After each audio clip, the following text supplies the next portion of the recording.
Welcome everyone to this Friday edition of Inside India. I'm Sri Jegarajah. Let's get you across today's headlines. President Trump says his new tariffs are going very well and is open to more deals as he announced adjusted tariffs for dozens of countries ranging from 10 to 40% along with 40% transshipment duties, with a new deadline now set for August the 7th. India, however, is set to face a 25% tariff rate with no deal in sight amid geopolitical differences and as New Delhi digs in on protecting its agricultural sector. And reports are emerging that Indian oil refiners have paused Russian oil purchases in the face of harsher penalties from the United States.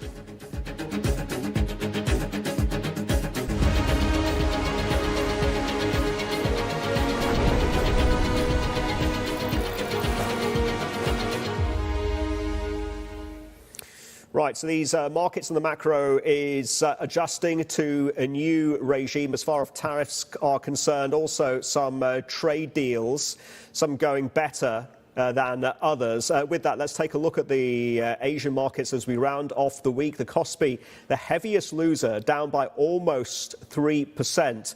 But in the plus column, Southeast Asia, KL leading, up by 1%, Straits Times and the Thai indexes putting on about 25 basis points and 1% respectively. Let's also take a look at the foreign exchange markets, and a number of Asian currencies are looking weaker, and that's because we are seeing something of a resurgent US dollar, bearing in mind the DXY. The dollar index just crossed 100, so that's putting some pressure. Remains to be seen whether this is short-term pressure or not on the Asian currency space. The Indian markets join us in about 45 minutes' time. Let's give you GIFT Nifty futures and what they are indicating. India clearly is having a very tough time in terms of the later stage in negotiations with this 25% tariff levelled by the US on India. With that, Nifty futures are giving us an opening number in the region of 24,737. That would suggest some losses, but relatively contained at the open. We'll see how the trading day progresses this Friday. Dollar-rupee exchange rate. Rupee also under some pressure against the US dollar at 87.654. Back to one of our top stories, US President Trump signing an executive order just hours before the August 1st deadline, unveiling a modified set of reciprocal tariffs. Countries with a trade surplus with the US get a 10% baseline rate. 15% is the new floor for countries that have a trade deficit with the United States. On the higher end, Syria with 41%, Switzerland with 39%, a higher rate than what it received in April and Liberation Day, and Iraq with 35%. So a geopolitical take here to all of this. Switzerland is interesting too. All of these will take effect in 7 days on August the 7th. Now, in a phone interview with NBC just a while ago, President Trump says he is still open to getting more compelling offers. He also said he could speak soon to Canadian Prime Minister Mark Carney. This as Canada faces a steeper 35% rate that will be effective in an hour. Mexico, however, gets a 90-day reprieve after Trump spoke with President Claudia Sheinbaum to negotiate a new deal. White House also saying transshipped goods will be subject to a 40% rate. Now, closer to home, we also got tariff rates for a number of Southeast Asian countries. Vietnam seeing a 20% reduction from the initial rate that was announced. JP Ong joins us with more.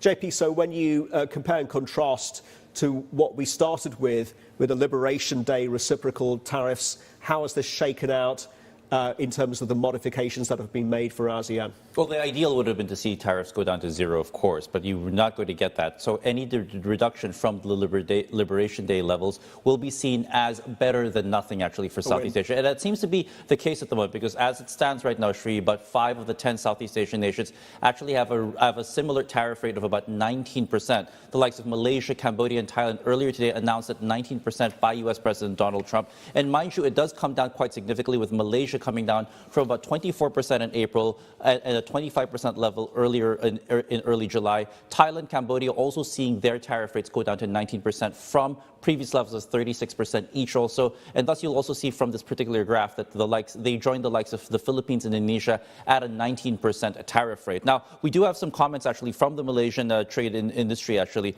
and they have said that they look at the reduction of the rates from 25 to 19% as a significant achievement of Malaysia's thorough and methodical negotiating process.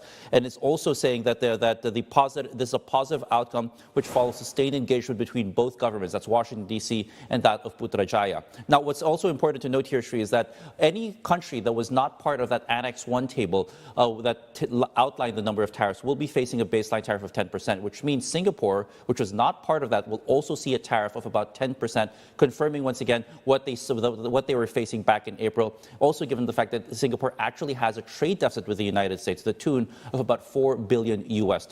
What's important to note also, though, Sri, here is that while this is actually supporting equity markets now, giving them a lot of certainty, as you mentioned a while ago, currencies in Southeast Asia seem to have taken a bit of a back step right now and have softened against the US dollar on the back of that stronger dollar index. But again, you're seeing just a little bit of a contrasting, trend at least with regards to currency softening, while the equities here seem to be rallying on the back of that certainty. We know how much the tariffs are going to be for each market, and thus business leaders can now plan accordingly around this, at least provided or assuming that the tariffs will hold for now.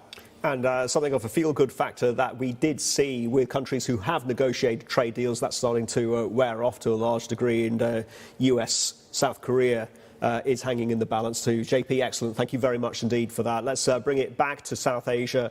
And India's neighbours are seeing lower tariff rates. Pakistan's reciprocal tariff is set at 19%. President Trump has also signed a deal to help build Islamabad's oil reserves. Bangladesh, which competes with India in textiles, faces a 20% tariff rate, a move that could boost its manufacturing edge over India. And India, of course, is still waiting for a deal. The United States has been describing the country as a friend, but talks for a trade deal are still hitting a big wall. Here's what US Treasury Secretary Scott Bessent had to say about negotiations with New Delhi. India came to the table early. They've been slow rolling things, so I think that the president, the whole trade team's a bit frustrated with them. And also, India's been a large buyer of sanctioned Russian oil that they then resell as refined products. So, they have not been a great global actor. CNBC TV 18's Parakshit Luthra joins us from New Delhi. Parakshit, you heard Treasury Secretary Bessent there expressing his frustration. You also spoke to White House officials about all of this. What's your take in an environment where the language really seems to have taken a turn for the worst, obnoxious, frustrated, and Scott Bessent there saying that his Indian counterparts are slow rowing a deal? Absolutely. In fact, it seems that Donald Trump and the White House are frustrated with the progress in negotiations. They wanted complete access to the India market with compromises on agriculture and dairy. On the other hand, you have an Indian government which is saying that we cannot even include agriculture and dairy on the negotiating table. Those are absolutely no-go areas. So that's causing some frustration. On the other side, India is not acceptable with the fact that US would want perhaps 20% tariffs on Indian goods, but wants zero or low single-digit duty treatment for American goods coming in. Then the question of Russia, and Russia definitely seems to be the major irritant here. India is buying large quantities of Russian oil and defense equipment, and this, both Donald Trump and Marco Rubio have said, is one of the key irritant in the negotiation. This is also a signal to Russia to show progress on stopping the Ukraine-Russia war. Currently, we're hearing that India is going to play it by the ear. There is going to be no knee-jerk reaction. We want to wait and watch because there could be more penalties coming India's way, especially if the Russia-Ukraine talks were to fail in the next 10 days. Parakshit, we're also hearing reports of the Indian delegation, and this is more negative news, cancelling their visit to Washington that was scheduled this month. What do you know on that front? Well, for the moment, we have confirmed information that a U.S. negotiating team led by Brendan Lynch is likely to come to India on the 25th of August. This is what we're going by right now. Indian officials not confirming or denying any possible visit or cancellation of visit at the moment, but talks remain at a very tricky level. We do know that after 18th of July, when the fifth round of negotiations ended, the US wanted more talks with India, but India said that we have nothing more to offer at this juncture because we have red lines on agriculture and dairy, and we've offered whatever we've had to. But the sense that we're getting from the Indian government is that the negotiations continue to be on.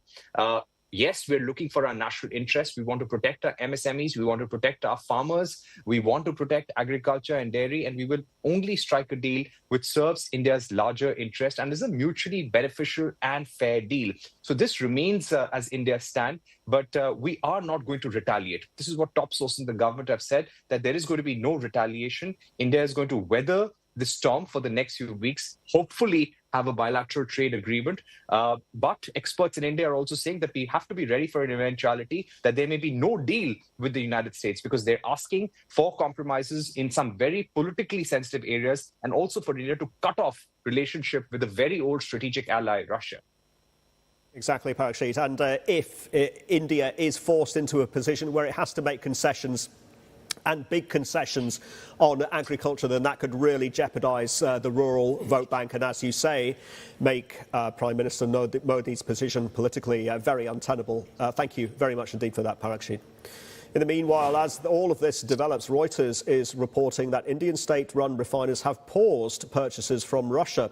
The report says refiners stopped buying last week after President Trump's warning and shrinking discounts. President Trump announced an unspecified penalty on India for buying Russian products and later said, quote, "I don't care what India does with Russia. They can take their dead economies down together for all I care." Right, let's move this conversation towards another area that we've been watching very closely related to India's economic development, and that is shipping. Parash Jain joins us now, Global Head of Transport and Logistics at HSBC. Great to have you on the programme, Parash. Let's start, as we must, with the trade deals. UK is in the bag. That's good news. India, EU, there's some momentum there. However, US, India is not looking good at all. Can the shipping industry be agnostic about this? Is this a challenge or an opportunity? So the trade tensions is the event that has started pretty much from the end of last year. And one thing that we kept telling to the investors is all else being equal, chaos is good for shipping. As it says, as and when we see these kind of disruption, whether it's geopolitical or climate related, the most seamless flow of goods gets disrupted. So, for example, leading up to the Liberation Day, on and off with respect to China's export into the US, we have seen shipping lines scramble to move capacity from one place to another. And that has led to the congestion. And actually, if you look at the freight trade industry, benefited as a result. So we get to the stage where probably for the same amount of demand as it changes locations would require more capacity. So all in all, not a bad news for shipping. Brilliant. Let's talk about that. And let's talk about the shift away from China, China plus one. India is trying to incorporate that into the economic model. As for shipping, I understand that there is a growing need for general cargo vessels. A shift away from China is an opportunity in the smaller vessels category then for India. Is India capitalising on that? So, I mean, the regionalization of trade would require smaller vessels and probably the more number of vessels. And it's the trend that we have been seeing for the last several years because the low-end manufacturing is trying to find the next home in the last 10, 15 years, and Vietnam being one of the success story, and lately Thailand in India. So yeah, there is a demand for those vessels, but what industry has seen is a cascading of vessels as the Asia, Europe and Trans-Pacific managed to get the 15, 18, 20,000 TEU vessels. The smaller vessels slowly gravitated towards the smaller regions. So yes, I mean, if you look at the current order book, most of the orders are concentrated on the larger vessels, and that is reflected into the charter rates on the smaller vessels category. Correct me if I'm wrong, Parash. India and the shipbuilding industry ranks 20th globally. How can it move up the ranks? I mean, it's tough. I mean, it took state support for several decades before even China trumped the power of Korea. Before that was Japan. So China, Korea, Japan pretty much is the entire shipbuilding industry in all practical purpose. I mean, essentially there are three components, right? Steel, labor, and pretty much the inflation or the currency of that country. And Chinese shipbuilders have an advantage in terms of managed to find the steel at a pretty attractive rates. And they have a plenty of skilled labor. I mean, even today, after China being dominant for 2 decades in the shipbuilding industry, the labor productivity, they still haven't caught up with Korea and Japan. So India is starting today without the state support in terms of subsidy or in the pricing. I think it's a pipe dream. Isn't there state support? Aren't there initiatives like a PM Gati Shakti, National Logistics Policy, where ports and shipping can gain from subsidies and incentives? I mean, see, for a large part, the container shipping is a global business. Yes. So unless there are policies which forces the shippers or the cargo owners to use the Indian manufactured, Indian flagged stage for the cabotage routes, it will still remain uncompetitive. I mean, India is trying through some of the private yards and the government-owned yards, but they are mostly into the ferries, smaller boats.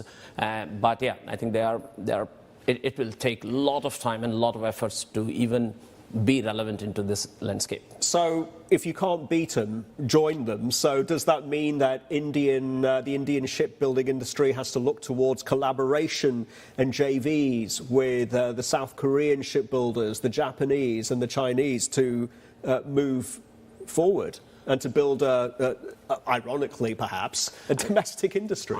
I still think that government has a key role to play, because you need to make the shipbuilding industries available steel at a competitive price, as competitive as it is for China. And then probably you need to train your workforce into this value chain. So in theory, India has plenty of labor, India has a coastline, so all the ingredients are there. It's just the price competitiveness where probably it will be very difficult to organically build that competitiveness.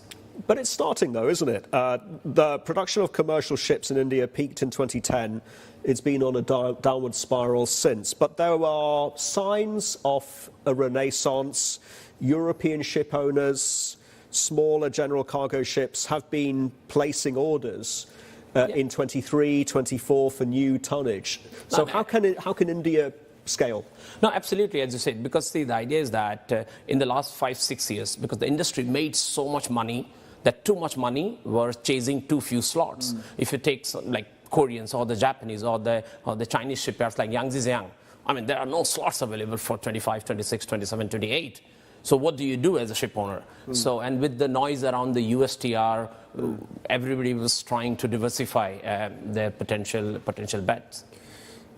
What about green shipping? Can India develop a niche specialism and a niche capability in that area? From what I understand, Cochin Shipyard has been leading the way in pioneering a lot of great work in that field. Yeah, I mean, see, so with respect to naval and the defense, because most of those countries wanted to be self-reliant. So India is doing a decent job on that front. It's the commercial ship segment. And see, so far as this whole green shipping is concerned, if you look at last year, I mean, more than 2/3 of the ships that the shipping industry ordered had a capability of burning LNG or methanol. The problem lies into securing that fossil-free fuel. And at that point of time, you need the help of the refiners, the oil majors, the government in terms of forming the policies. So far as shipping industry is concerned, I think they are playing their part. Where do you think the maritime clusters will emerge within India? We talked about Cochin Shipyard. It's a centre of excellence for naval, green maritime shipping. Where are the maritime clusters, or where ought they to be? Where do you think that they are going to develop and spring up? And this is where most of the industrial activities will happen, right? From the west, up from Mundra, down to the south. And that's where probably you have the critical mass, you have the depth of the water, port infrastructure, and as you said, you have head start in terms of Cochin Shipyard, Mazadog, and so other. It was interesting. Earlier this week, I was speaking to the Chief Minister of Andhra Pradesh, and he was here in Singapore talking to a number of corporates, including the ports and logistics, and Singapore, of course, being a centre of excellence. Do you think that Andhra and states on perhaps the eastern seaboard can become maritime clusters and centres of excellence? I mean, they can, as long as they're on the down south, right? Because if you go into the northeast near Haldia and Kolkata, the water draft is pretty shallow. I see. Right. So it needs to be on the southern part of India and probably on the western part of India, including Andhra. Understood. Parash, thank you very much indeed. Great conversation. Thank you, sir, for joining me. Parash Jain there from HSBC. Coming on the programme, we will continue talking tariffs later on after the break.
Let's move the conversation to Japan. Remember, it was among a handful of countries that struck an agreement with the Trump administration and got a 15% so-called reciprocal tariff rate in the past week, but there's still no clarity in a number of areas, including the autos. Lin Lin joins us now. Where do we stand?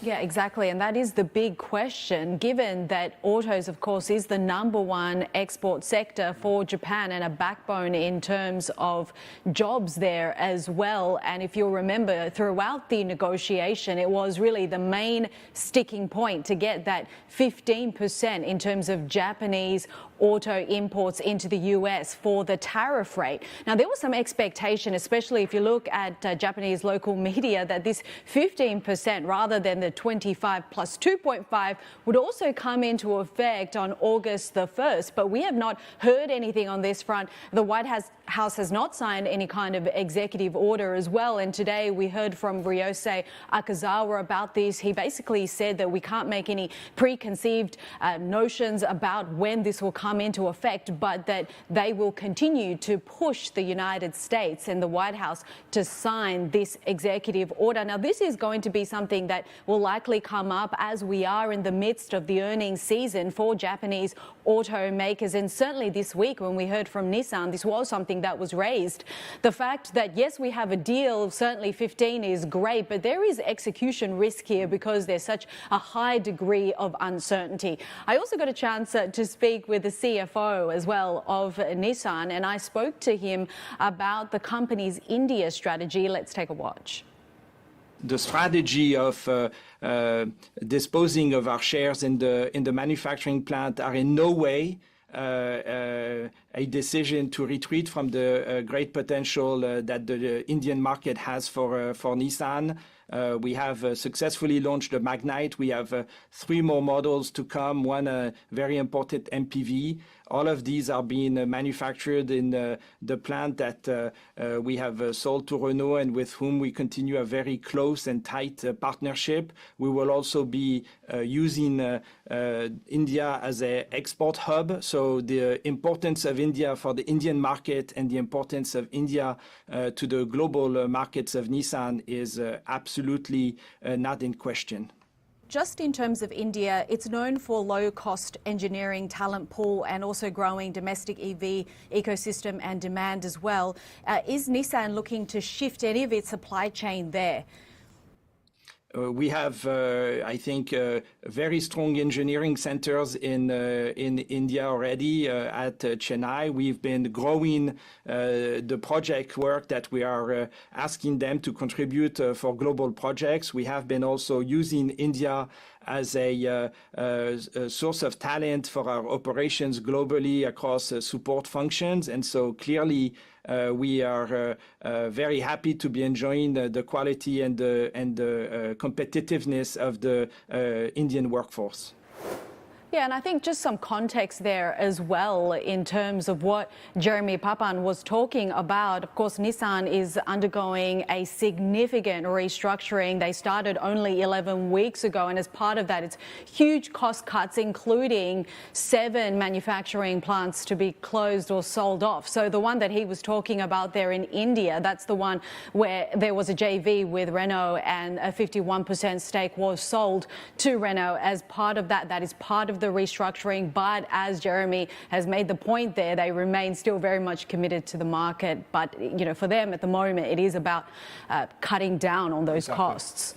And of course, in the midst of this restructuring, the last thing they need is a supply chain turmoil, a supply chain uncertainty. I'm just wondering, where is Nissan on its EV journey? Because the addressable market in India is potentially significant, especially when you consider Modi's plans to have 30% EV penetration by the year 2030. I think that's a really great question, and I did speak to Jeremy Papan about that. Interestingly, what they're really focused on at the moment is actually using China going forward as an export hub for EVs. Keep in mind, Nissan has an EV, has a JV, I should say, with Dongfeng. And what they're looking to do there, keep costs low and also potentially export, at least in the earlier stages, to the Middle East and Southeast Asia as well. Yes, well, it's become a cause célèbre, hasn't it, in terms of overcapacity and EVs. They go hand in hand. Thank you very much indeed for that, Lynn. Right, tariffs, trade and the economic impact, a wide-ranging exclusive conversation coming up with Amitabh Kant, the former CEO of Niti Aayog. Don't miss that conversation.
Right, there are a fair number of big wrinkles in the markets in our region as we round off the week. It may still be due to tariff uncertainty. Lynn was talking about this. So, yes, we have modifications and moderation in the headline tariffs compared to what we saw on Liberation Day. But still, a lot of the details and nuances with these trade deals and with the agreements do have to be ironed out. Kospi is down very heavily, down by more than 3%, but we are seeing some conviction in Southeast Asia, which appears to be fading, actually, although Malaysia is holding up by more than 1%. Counting down to the market open in India, this is how we are shaping up. Let's give you futures. GIFT Nifty futures giving us 24,740. The picture there is not looking good. Earnings have been disappointing. And of course, we have some very harsh and negative language coming out from the US side with regard to India, with regard to the tariff picture, and with regard to getting a trade deal done there. So that is going to continue to blight sentiment for the Indian market. Dollar rupee 87.575. So we do have to contend with something of a resurgent US dollar, as does the entire Asian region, judging by the price action that we've been seeing in foreign exchange markets. Right. President Trump's tariff announcement came as a shock for some of India's growing export-oriented sectors, especially gems and jewellery and textiles. Here's how people working in these industries are reacting to the news. America has imposed TRC of 25%, and due to this, our exports from India will also stop. Imports from other countries can be obtained at 110%, so why will somebody use our work for 125%? This has become a big thing for us. The market situation is already very bad. What do I even say about this? Modi should take this into consideration, that small artisans like us should not be left to go back to our villages or to the streets. We are losing our daily bread. This is what is going on. We were expecting tariff to settle down somewhere near 20%, because that would have given us competitive advantage against our main competing countries like Bangladesh and China, of course, and would have put at par with Vietnam.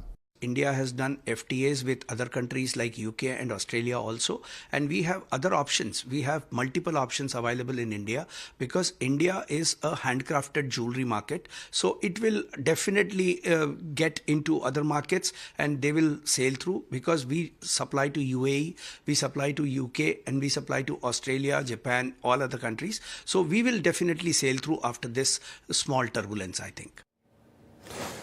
Let's bring in Amitabh Kant now, who is the former CEO of Niti Aayog. Amitabh, thank you for joining me and welcome to the programme. Let's start on this issue. This action by the United States to impose 25% tariffs on India, is this a major setback for India and its economic targets and development? Well, I think we should take a long-term perspective. It offers unique opportunities as well to make India highly competitive for the global market. I think it's a short-term measure. The negotiation process is still going on. We need to remain very cool, calm, and collected, continue to negotiate. My personal view is that imposing this 25% and then saying that there'll be penalties separately is a negotiating tactic, and we should continue to negotiate with the United States of America. The US is an important market for us for textile, gems and jewelries, etc. But the important thing to realize is that services are not covered, and India's major exports to the United States are still in the services sector. And, yes. Particularly certain manufacturing like electronics are also not covered here. So the continued, expansion of Apple as a manufacturing India is a manufacturing nation, and last year Apple exported more from India than from China to the United States. That does not get impacted right now, but yes. I think we should strike a win-win situation with the United States of America. Our objective is that we need not respond in to some of the measures being announced on Twitter, but continue to do matured, seasoned negotiations with the United States so that we can. I also see this as an opportunity because India should become far more competitive. India should become integrated with the global supply chains. India needs to reduce duties in several areas where inputs and components can be brought down to lower levels. So this, in some ways, would also help India to become far more competitive. Amitabh, does India really need the US as an export market? Indian exports to the US are a mere 2% of the total US trade. So by that standard, can India wait it out, wait for a better deal, or just walk away entirely? And is India's time better spent pursuing trade deals with partners in this part of the world, with the European Union? There's already a trade deal in the bag with the UK. So let me say, while from a US perspective, India is just 2%. From an India perspective, United States is about 17% of our exports. So US is important. It's also important from a perspective of unit value realization. I think also it's important that if India is to grow at high rates, it's a $4 trillion economy, but it's aiming to be a $35 trillion economy by 2047. It wants to grow at 8 to 9% per annum for 3 decades. And that makes United States an important market. India needs to penetrate United States in a far more bigger way. And that means that India must become far more competitive in product supplies, in goods and services. But in services, India is very, very competitive, and services is not impacted right now. But US is important from an India perspective. But I have to say, Amitabh, the language, the atmospherics, the whole mood of these talks, it seems, have just descended into a war of words, into a very negative, almost mudslinging from the US. It described India as a dead economy. Scott Bessent said he's frustrated that India is slow rowing this and that. Are we heading towards a breakdown in these relationships that seem to be so strong? The rapport between President Trump and Prime Minister Modi seemed to be so strong. What went wrong?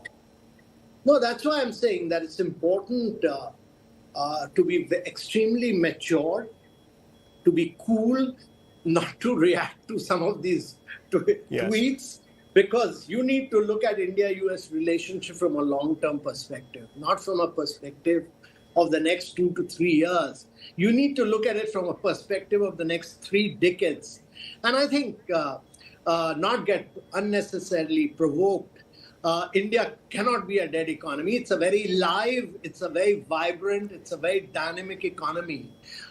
There is no economy where the IMF has upped its game and said that it will grow at close to 7% this year. It's the fastest growing large economy in the world. And irrespective of what is said on Twitter, let me tell you that India is going to grow and expand and will in many, many areas. It has carried out structural reforms. It's become a highly digital economy. It's becoming a very green economy, and its focus on infrastructure development has been enormous in the last 7 to 8 years. Amitabh, thank you for that. Thank you for that comprehensive answer. We're just going to leave the conversation there. We will be getting back to you. We are going to listen in to Taiwan's President Lai. All right. We are going to try and bring you some lines, and you can see there that Taiwan's President Lai is holding a press conference after the 20% tariff rate. The president says a 20% tariff rate has never been Taiwan's target for negotiation. Final decisions have not been reached on trade talks with the US. Taiwanese exports to the United States will be subject to a 20% tariff starting on August the 7th.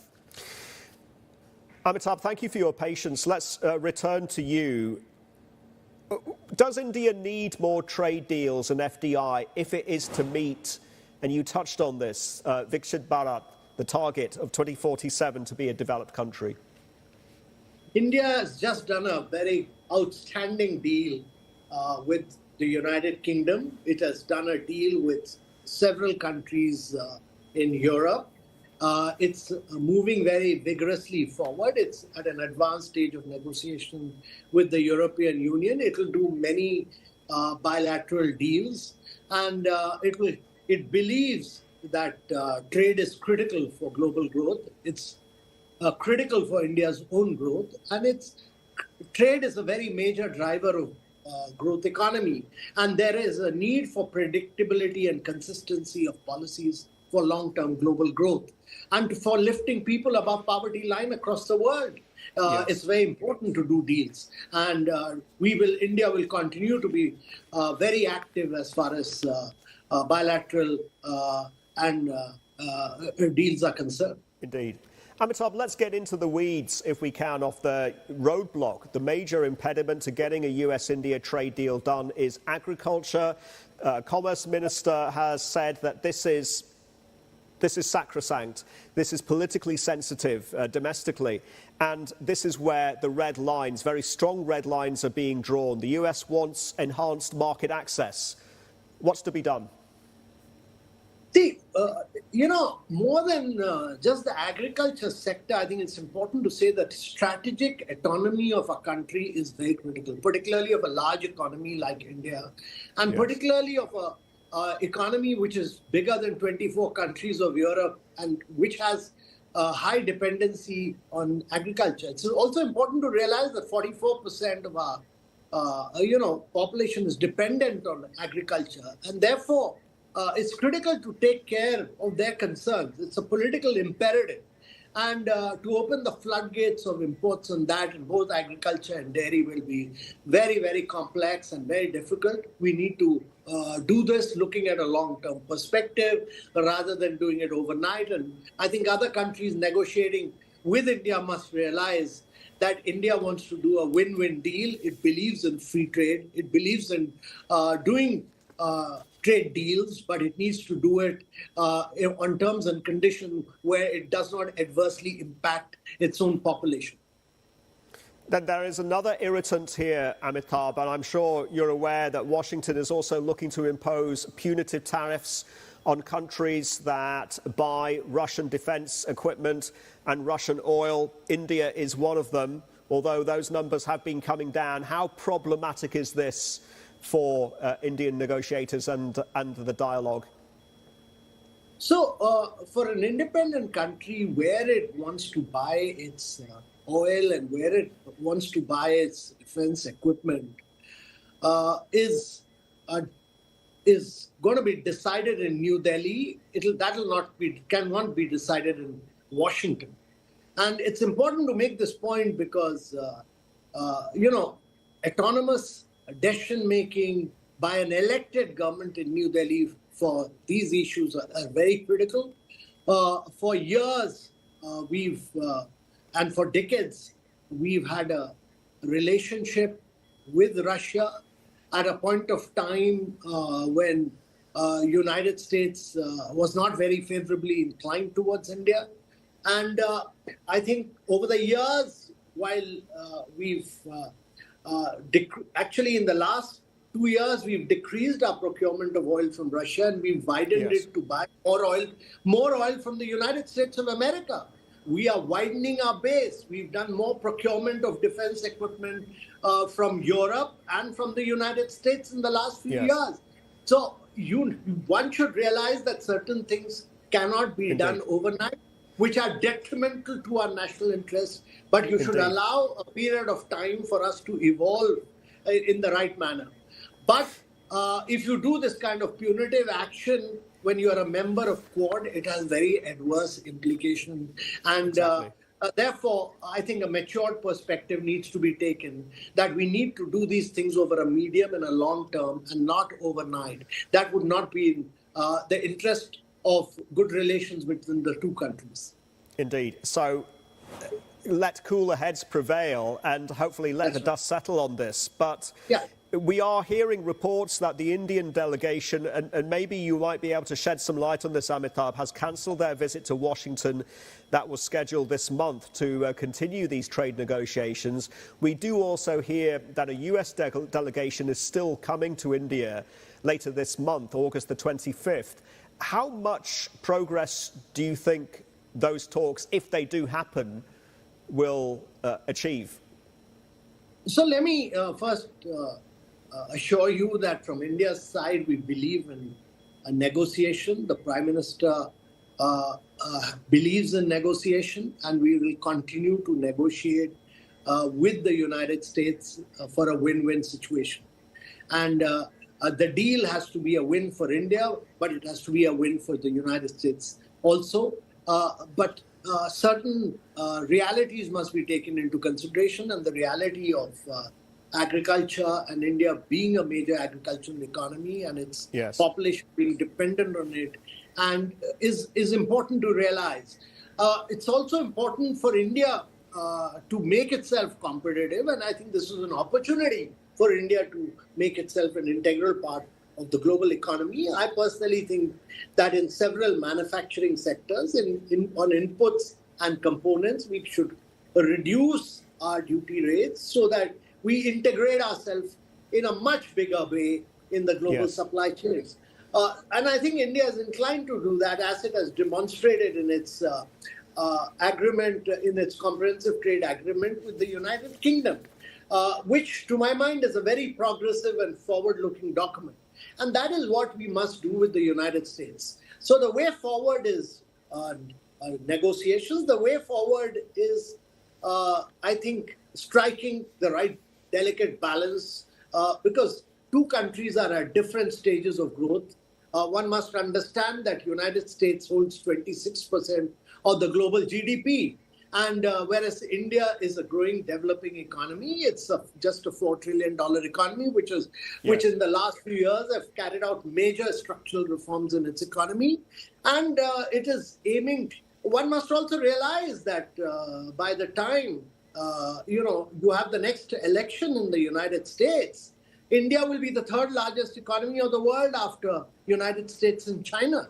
So to say that, to use strong words is not an appropriate way. To my mind, we also, India has been extremely cool, calm, and collected on this matter. We've been extremely, we've not reacted to some of these provocations. We will continue to work. We will continue to work very, very closely with the United States of America. We believe that we have a very strong partnership with the United States. We believe that it's in the interest of both USA and India, particularly as a Quad partner, to continue to sustain our growth and look at it from not a short-term perspective, but over a medium and long-term relationship. It's United States, to my mind, is an important partner for us, and we'll continue to work through it. Well said. And Amitabh, if I may circle back to the domestic economy, what do you feel are the most pressing economic challenges that this administration is facing? Is it access to affordable housing amongst the citizenry, jobs for new graduates, or the importance, and you touched on this, of moving up the value chain to advance manufacturing? In all of these metrics, is India progressing or lagging behind? So, three issues to my mind. India has done a lot, but it needs to make itself extremely far more easy and simple in its business governance. That's number one. Number two, it needs to ensure that the animal spirit of the private sector must be revived in a much bigger way. You need much greater level of free enterprise investments for India to grow at high rates. And you need credit to flow in a much, much bigger way. These, to my mind, if you want a growth of 8 to 9% per annum over a 3-decade period, that has to be driven by the private sector. The government has done a lot in recent times in terms of infrastructure. Huge amount of housing has been created. It's provided electricity, it's provided water, it's provided toilets for its citizens. And I think that will pay rich dividend in the coming years. It's also using technology to leapfrog India's highly digital economy. It's one of the most digitized economy now. And I think it's used technology to leapfrog in a very, very big way in the coming years. But AI and quantum computing and machine learning will be very critical drivers for India's growth in the coming years. Amitabh, it's been a pleasure speaking to you. Thank you very much indeed for your insights on the challenges and the opportunities that India is facing at this juncture. Amitabh Kant, former CEO at Niti Aayog. Thank you, sir, very much indeed. Indian markets have joined the trading day. We'll take a closer look at some movers in Mumbai after this short break. We're back in 2 minutes.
Welcome back. Let's give you the Indian markets, which are just coming online. This is what the benchmark Nifty 50 is doing, and something of a shakeout still continues. So we're looking slightly softer, but relatively contained at this early juncture at 24,725.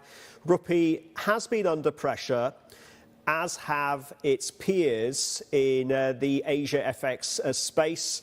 But it looks relatively stable against the US dollar at 87.501. Let's bring you some stock-specific stories. Shares of Swiggy are down heavily in early trade in India, down by more than 3%. The Indian food delivery company's quarterly loss nearly doubled compared to the same period last year as it ramped up marketing efforts to win customers. Swiggy is also spending aggressively to expand its quick commerce service by opening new stores, boosting logistics and rolling out discounts. Stateside, blowout earnings from Apple, which also beat sales and revenue forecasts, but CEO Tim Cook flagging tariffs, that word again, would add to the costs going ahead. CNBC's Steve Kovac filed this report. Apple smashed expectations in its third quarter earnings report, showing its strongest revenue growth since December of 2021. First, let's go over all these results. EPS was a beat at $1.57 versus $1.43 expected. Revenue was also a beat, $94.04 billion. Street was looking for $89.53 billion, and that is up 10% year over year. iPhone revenue was the other massive beat here at $44.58 billion.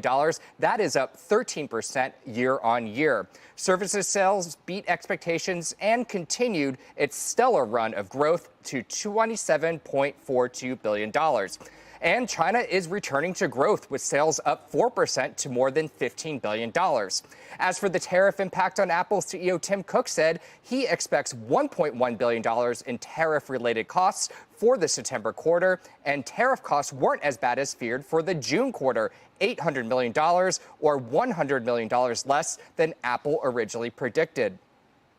As for guidance, Apple said to expect mid to high single-digit percentage revenue growth and continued double-digit percentage growth for the services business. Margins, though, they're going to be under pressure due to tariffs. Apple CFO said to expect a gross margin of 46 to 47%.